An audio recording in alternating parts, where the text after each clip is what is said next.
Olá, bora falar de um assunto que olha, absolutamente fundamental para qualquer organização hoje em dia: a capacidade de navegar pela mudança. A gente vai explorar aqui como conduzir esse processo com estratégia e, principalmente, com empatia, transformando o que poderia ser um desafio enorme em uma vantagem competitiva. Essa frase já começa dando o recado, né? Ela vai direto ao ponto e resume perfeitamente o problema que a gente vai desvendar aqui.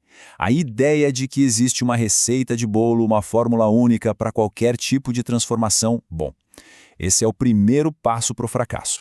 Então, este é o nosso roteiro. A gente começa falando desse erro fundamental, depois vamos mapear os diferentes tipos de mudança que existem, vou apresentar duas ferramentas super poderosas, uma focada no processo e outra nas pessoas, e por fim, a gente junta tudo para entender o que realmente significa uma mudança bem-sucedida. Vamos lá então para o nosso primeiro ponto. O erro clássico é basicamente ignorar que cada mudança é única. Cada uma tem uma natureza, um impacto e uma origem diferentes. Uma reestruturação de departamento, por exemplo, não pode ser gerenciada do mesmo jeito que a implementação de uma nova tecnologia. Simplesmente não funciona. E é exatamente essa pergunta que nos leva do problema para a solução. Poxa, se nem toda mudança é igual, que tipos a gente enfrenta no dia a dia? Para conseguir gerenciar a mudança de forma eficaz, a gente primeiro precisa entender com o que estamos lidando. É hora de literalmente criar um mapa. E é isso que faremos agora. Vamos categorizar as mudanças para a gente poder escolher as estratégias certas. Pensa que a gente vai atuar como um geógrafo organizacional, sabe? Mapeando as planícies, as montanhas e os rios que formam o terreno da transformação. Para começar, vamos olhar para o escopo. De um lado tem a mudança incremental. São aqueles ajustezinhos constantes, sabe? A melhoria contínua, quase invisível no dia a dia. Já do outro lado, a gente tem a transformacional, e essa sim mexe com a alma da organização, alterando cultura e mentalidade. E claro, a resistência aqui é muito maior. E de onde vem a mudança? Foi algo planejado com tempo para comunicação, para engajamento?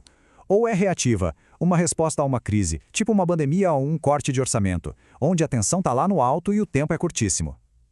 A origem já define o tom emocional da coisa toda, desde o primeiro minuto. Olha só como o foco da mudança altera a abordagem. Uma mudança estrutural, como a fusão de setores, mexe com poder e identidade. A cultural, como criar uma cultura de dados, é a mais profunda e, com certeza, a mais difícil. E a tecnológica, que muitas vezes é a mais visível, pode falhar feio se não for acompanhado de uma mudança humana. E para completar nosso mapa, temos a mudança estratégica, que redefine o rumo de tudo, a regulatória, que não tem escolha, é obrigatória, e a emergente, que nasce de forma orgânica, de baixo para cima. Reconhecer essa última pode transformar boas práticas internas em uma enorme vantagem competitiva. Ok, mapa em mãos. Agora a gente precisa de uma bússola. E a nossa primeira ferramenta é o ADKAR, um modelo focado no processo lógico que cada indivíduo precisa percorrer para que a mudança organizacional realmente aconteça. ADKAR é uma sigla para consciência, desejo, conhecimento, habilidade e reforço. A sequência é super lógica. Primeiro, as pessoas precisam entender o porquê. Depois, precisam querer participar. Em seguida, precisam saber como fazer, ser capazes de fazer e, finalmente, ter motivos para continuar fazendo. O ponto-chave, o pulo do gato, está aqui, na etapa do desejo. Comunicar a lógica por trás de uma mudança não é o suficiente. O desejo só surge quando a mudança faz sentido no nível pessoal, respondendo àquela pergunta: o que eu ganho com isso? Liderança nesse ponto é menos sobre discurso e mais sobre escuta e empatia. A fragilidade do processo fica bem clara aqui. O ADKAR é como uma corrente. Se um único elo quebrar, se a consciência não for criada ou se o reforço for esquecido, a mudança inteira trava, ou, pior ainda, regride ao estado anterior. Beleza, temos a ferramenta para o processo. Agora, vamos focar nas pessoas. Nossa segunda ferramenta, a curva da mudança, mapeia a jornada emocional, a verdadeira montanha-russa que acompanha toda a transformação. E essa jornada é previsível. Começa com a negação, o cérebro buscando segurança no que já conhece.